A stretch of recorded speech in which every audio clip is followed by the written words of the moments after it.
नमस्कार प्यारे बच्चों, आप सभी का स्वागत करता हूं फिर से हमारे इस YouTube चैनल में। आज जो हम लोग बातें करेंगे ग्रेविटी के बारे में, ठीक है। तो सबसे पहले मैं यहाँ पर लिख देता हूँ कि ग्रेविटी क्या होती है। आज की क्लास बहुत इंपॉर्टेंट होने वाली है। आज हम लोग जो है बहुत बड़ा जो है एक दिमाग में हमारे इफेक्ट रहता था कि ग्रेविटी और एक्सेलरेशन ड्यू टू ग्रेविटी अलग अलग चीजें होती हैं या एक ही चीज होती है, फिर क्या होता है वो आज समझने की कोशिश करेंगे। तो सबसे पहले मैं बात करूँ ग्रेविटी क्या होती है। ग्रेविटी का मतलब होता है it is a force of attraction, it is a force of attraction, ठीक है ना। एक ऐसा अट्रैक्शन का फोर्स है between earth and any two bodies, any body. यहाँ की कंडीशन ये है कि अर्थ के बीच में ही होना जरूरी है। एक तो हमारी अर्थ होती है और अर्थ के अलावा कोई दूसरी बॉडी ले लीजिए और दोनों के बीच में जो फोर्स लग रहा होता है उस फोर्स को हम लोग ग्रेविटेशनल फोर्स ना बोल के हम लोग क्या बोलने वाले हैं, हम लोग बोलने वाले हैं ग्रेविटी का फोर्स। क्या बोलने वाले हैं भाई? ग्रेविटी का फोर्स है। ग्रेविटी का जो फॉर्मूला होता है, gravity G is equal to होता है आपका mass into gravitation, that is equal to W. यानी जी का मतलब जो होता है वो होता है एक्सेलरेशन ड्यू टू ग्रेविटी, और यहाँ पे M is the mass and यहाँ पे जो आपका डब्ल्यू होता है वो होता है इसका वेट। क्या होता है भाई? वेट होता है। W is equal to M G, जो वो क्या होगा ग्रेविटी का फॉर्मूला, ग्रेविटी निकालने का formula, where G is the W is the gravitational force है, फिर आपका जी, ठीक है ना। ग्रेविटेशनल फोर्स अगर होता तो आप फॉर्मूला लगाते हैं आप जी m1 m2 अपॉन में r स्क्वायर। यहाँ पे आपका कौन सा फोर्स है? ग्रेविटी का फोर्स है, तो यहाँ पे बोलेंगे ग्रेविटी के फोर्स के लिए यहाँ पे क्या आएगा? mg आ जाएगा, ठीक है ना। यूनिट जो होती है इसकी न्यूटन होती है। यूनिट जो होती है डब्ल्यू की वो क्या होती है बताओ? न्यूटन होती है, ठीक है ना। डायमेंशन फॉर्मूला आप कर लोगे, फोर्स अगर आपको पता है तो फोर्स का डायमेंशन फॉर्मूला आपको पता है, ठीक है ना। तो यहाँ पे ये देखिए वेक्टर स्केलर क्वांटिटी नहीं है, कैसी क्वांटिटी ये वाली, ये वेक्टर क्वांटिटी है, ठीक है ना। ये कैसी क्वांटिटी है? वेक्टर क्वांटिटी है, ठीक है। अब देखिए अगला टॉपिक आपका वो है आपका difference between small G and capital G, ठीक है ना। Small G and difference between gravity and gravitation, ठीक है ना। Gravitation and gravity. तो ग्रेविटेशन का मतलब क्या होता है? एक टाइप का फोर्स होता है, और जो ग्रेविटी जो होता है वो भी क्या होता है? एक टाइप का फोर्स होता है। बस फर्क इतना है कि ये वाला जो फोर्स होता है जनरल फोर्स होता है, और ये वाला फोर्स जो होता है ये अर्थ के साथ में लगता है, ठीक है ना। सबसे पहला ही जो डिफरेंस है क्या बोलेंगे? ग्रेविटेशन का मतलब क्या होता है? ग्रेविटेशन का मतलब होता है it is a force between any two bodies but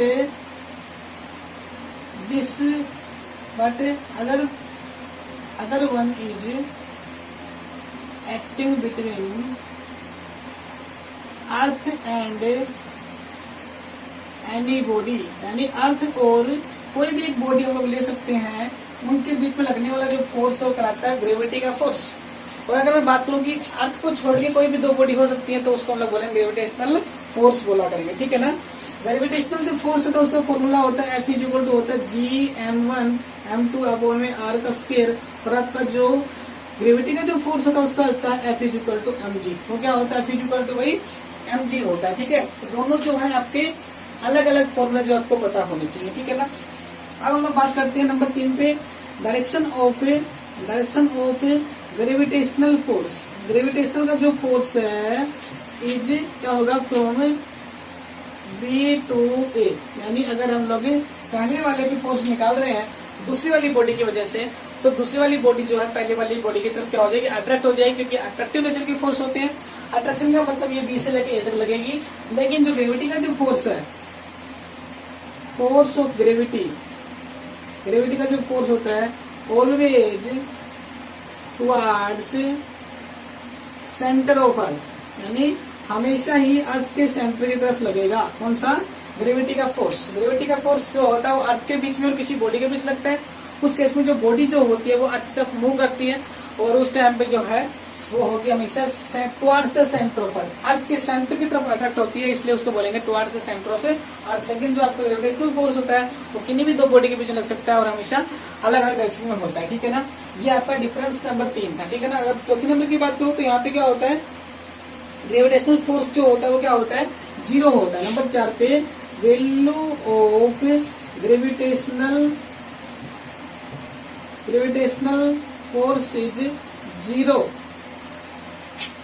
if r is equal to infinite, यानी दो बॉडी के बीच का जो डिस्टेंस है, दो बॉडी के बीच का डिस्टेंस अगर इनफाइनाइट हो जाए, दो बॉडी के बीच का डिस्टेंस अगर इनफाइनाइट हो जाए, उस केस में जो आपका ग्रेविटेशनल फोर्स हो कितना हो जाएगा, 0 हो जाएगा। ठीक है, इन्फिनिटी पे क्या हो जाएगा बताओ, ये वाला फोर्स 0 हो जाएगा। ठीक है ना, लेकिन जो ग्रेविटी की जो वैल्यू है,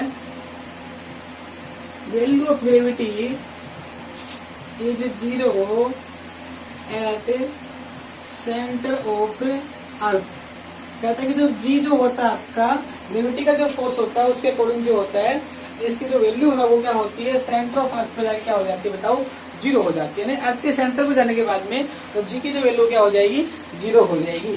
ठीक है ना, ये थे कुछ basic difference between gravitation force and gravity का फोर्स। ग्रेविटेशनल फोर्स और ग्रेविटी के फोर्स के बीच में एक रिलेशन आपको पता होना चाहिए। ठीक है, अब देखो, अब आता है सबसे मोस्ट इंपोर्टेंट टॉपिक जिसको हम लोग बोलते हैं एक्सेलरेशन ड्यू टू ग्रेविटी। ठीक है ना, एक्सेलरेशन ड्यू टू ग्रेविटी। ठीक है ना,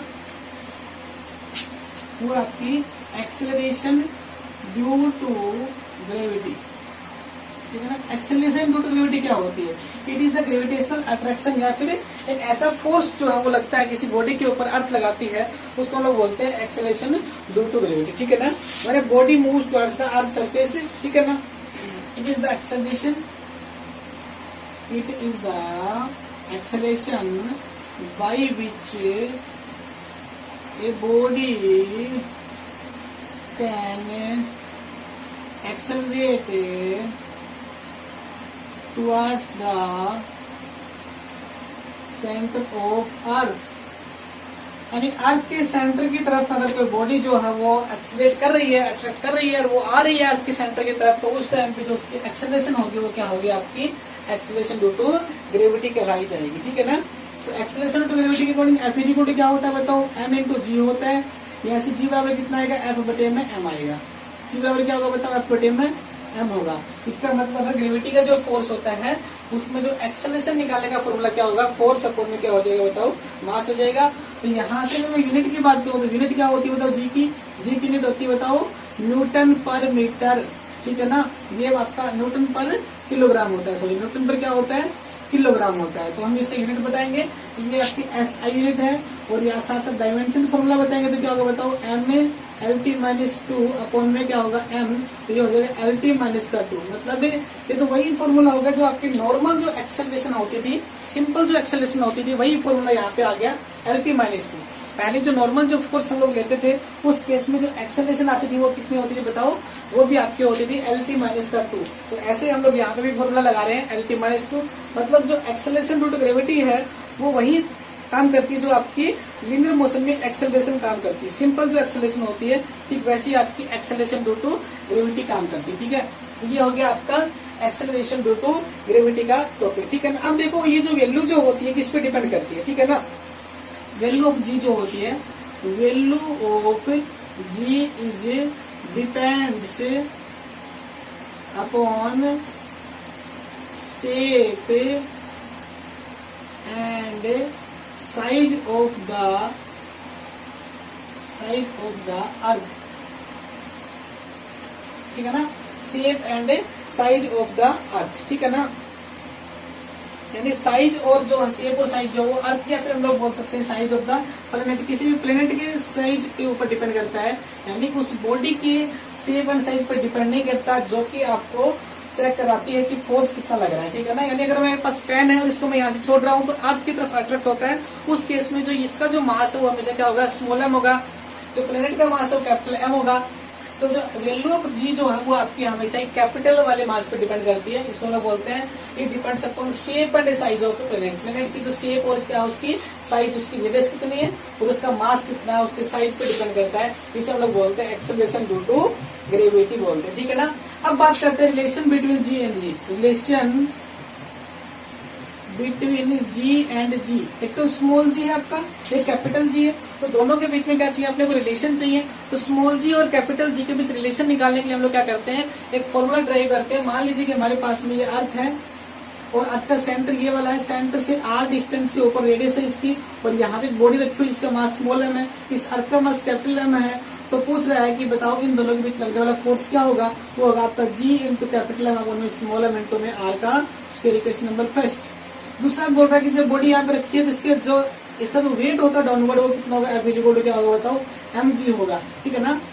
अगर कोई बॉडी अर्थ के सरफेस पे रखी हुई है और वो इक्विलिब्रियम में होगी तो उस टाइम पे इसका जो फोर्स, इसका जो वेट होगा डाउनवर्ड वो कितना होगा, mg होगा। और अदरवाइज दोनों के बीच लगने वाला ग्रेविटेशनल फोर्स कितना होगा आपका, G into m1 into m2 upon में R स्क्वायर। अब दोनों को कंपेयर कराएं, दोनों फोर्स को तो होगा आपका mg is equal to G into m upon में R का स्क्वायर, ठीक है ना, यहाँ पे R का स्क्वायर। तो यहाँ पे क्या होगा बताओ, एक G से एक M से एक M काट दीजिए, यहाँ पे आएगा आपका G is equal to G M upon में R का square, G is equal to G M upon में R स्क्वायर। यहाँ पे लिखता हूँ G is equal to G M upon में R का स्क्वायर। इस फॉर्मूले को ध्यान से देखिए, जो G आपका होता है, G वो होता है acceleration due to gravity, capital G होता है ग्रेविटेशनल कांस्टेंट होता है, और m is the mass of planet होता है, और r is the radius of planet होता है। तो देखिए इस फॉर्मूले के अंदर कहीं भी ये बात नहीं लिखी हुई है कि बॉडी के जो मास है उस पर डिपेंड करता है। बॉडी का जो मास स्मॉल है यहाँ पे फॉर्मूले में नहीं है, यानी it depends upon the shape and size of the planet. Planet का जो शेप है सर्कुलर शेप का है, स्फेरिकल शेप का है, और उसका साइज है, मास है, उस पर डिपेंड करता है। तो G इज इक्वल टू आपका आएगा G एम अपॉन में क्या आ जाएगा, R का स्क्वायर आ जाएगा, ठीक है ना। अब देखो यहाँ पे जो है acceleration due to gravity G और जी एम अपॉन में R स्क्वायर के बीच रिलेशन आ गया। तो हम लोग बात करते हैं किसकी, अब हम लोग बात करते हैं थोड़ी सी मास ऑफ द अर्थ, ठीक है ना। हम निकालते हैं मास ऑफ द अर्थ, यानी अर्थ का मास निकाला सीखते हैं कितना होता है, मास ऑफ द अर्थ, कि भाई हमारा जो अर्थ है उसका मास कितना होता है। तो सबसे पहले क्या करेंगे, मास इज इक्वल टू कितना होगा, mass is equal to volume into कितना होगा बताओ, डेंसिटी होगा। वॉल्यूम इंटू क्या होगा बताओ, डेंसिटी हो जाएगा। तो मास निकालने के लिए हमें क्या चाहिए, एक तो वॉल्यूम अपॉन में क्या चाहिए, डेंसिटी चाहिए, ठीक है। अच्छा अब देखिए हमारे पास में ना तो वॉल्यूम है ना डेंसिटी है, तो हम लोग ये फॉर्मूला लगाएंगे, हम लोग सीधा फॉर्मूला हमको याद अभी, G इज इक्वल टू होता है जी एम अपॉन में कितना होता है, R का स्क्वायर। यहाँ से मास आएगा आपका G इंटू R का स्क्वायर अपॉन में कितना है, G। Mass of the planet, किसी भी प्लेनेट का मास निकालना हो तो फॉर्मूला आपका काम आएगा m is equal to g r square by g. यानी आपको अगर G की वैल्यू आपको पता है और यहाँ पे G की वैल्यू पता है और R की वैल्यू पता है तो लोग निकाल सकते हैं। तो मैं देखो यहाँ पे पुट करता हूँ, G की वैल्यू 9.8 की जगह ले लेता हूँ 9.8 इंटू R कितना है 6400 किलोमीटर, 10 की पावर 6 गुना में कितना आएगा 2, अपॉन में आएगा आपका 6.67 10 की पावर माइनस का 11। यहाँ पे देखिए मैंने सारी वैल्यूज पुट कर दी है, मैंने G की वैल्यू पुट कर दी 6.67 10 की पावर माइनस 11, मैंने स्मॉल G की वैल्यू पुट कर दी 9.8 और मैंने R radius of earth put कर दी। तो मुझे यहाँ पे जो आंसर मिलेगा वो मिलेगा अर्थ का मास 6.012 इंटू 10 की पावर 24 किलोग्राम, ठीक है ना। यहाँ से मैंने सोल्व किया तो मुझे आंसर मिला 6.012 इंटू 10 की पावर 24 किलोग्राम, यानी this is the mass of earth. Earth का जो मास होता है वो हमेशा ही क्या होता है, इतना होता है, ठीक है ना। अच्छा अब देखो डेंसिटी निकालना, क्या निकालनी है, डेंसिटी ऑफ अर्थ। जब मास आ गया तो डेंसिटी निकालना भी बहुत आसान है, डेंसिटी ऑफ अर्थ। तो डेंसिटी क्या होती है बताओ, density is equal to mass upon में क्या होता है बताओ, वॉल्यूम होता है। तो मास तुमको पता ही है, वॉल्यूम बताओ कितना होता है, वॉल्यूम होता है 4/3 पाई आर क्यूब। वॉल्यूम कितनी होती है 4/3 पाई आर क्यूब। तो 3 ऊपर चला गया, नीचे कितना आ गया 4/3 पाई आर क्यूब हो गया, ठीक है ना। अब देखो यहाँ से हम लोग क्या करते हैं 3 इंटू एम की वैल्यू पुट कर देते हैं यहाँ पे, ठीक है ना। जो आपका m है उसकी वैल्यू पुट कर देते हैं 3 इंटू अपॉन में 4 पाई आर क्यूब। m की वैल्यू कितना है बताओ, m की वैल्यू यहाँ से हो जाएगी g इंटू आर का स्क्वायर अपॉन में कितना आएगा g हो जाएगा, ठीक है ना। सारी वैल्यूज आपको पता है, पुट कर दीजिए। Density is equal to 3 into g होता है 9.8 इंटू आर होता है 6.4 इंटू 10 की पावर 6 सारे का होल स्क्वायर अपॉन में 4 इंटू 3.14 आपका पाई हो जाएगा। एक आर की पावर से जो है यहाँ पे मैं इसको काट देता हूँ तो मुझे यहाँ पे 2 पावर कैंसिल होकर एक ही बच जाएगी। ये आपका हो जाएगा 6400 किलोमीटर, मतलब 10 की पावर 3 बढ़ा दीजिए, ठीक है ना, 64,000 हो जाएगा आपका। और यहाँ पे होगा जी की वैल्यू 6.67 10 की पावर माइनस 11। ये सारा डाटा मैंने पुट किया तो मुझे डेंसिटी मिली कितनी है, मुझे डेंसिटी का जो आंसर है वो कितना मिलेगा, वो मिलेगा आपका आंसर मिलेगा 5.5 इंटू 10 की power 3 kilogram per metre cube. Density of earth क्या होती है, इतनी होती है। मतलब अर्थ की जो डेंसिटी है वो वाटर की डेंसिटी के लगभग क्या होती है, बराबर सी होती है।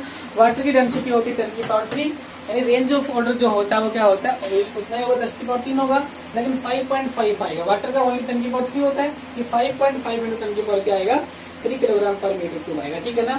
तो ये था भाई आपका mass and density of earth. Earth की डेंसिटी कितनी है और अर्थ का मास कितना है। तो हम लोग सिंपल फॉर्मूले की हेल्प से जो है इसकी डेंसिटी और बेटा इसका मास जो है निकाल सकते हैं।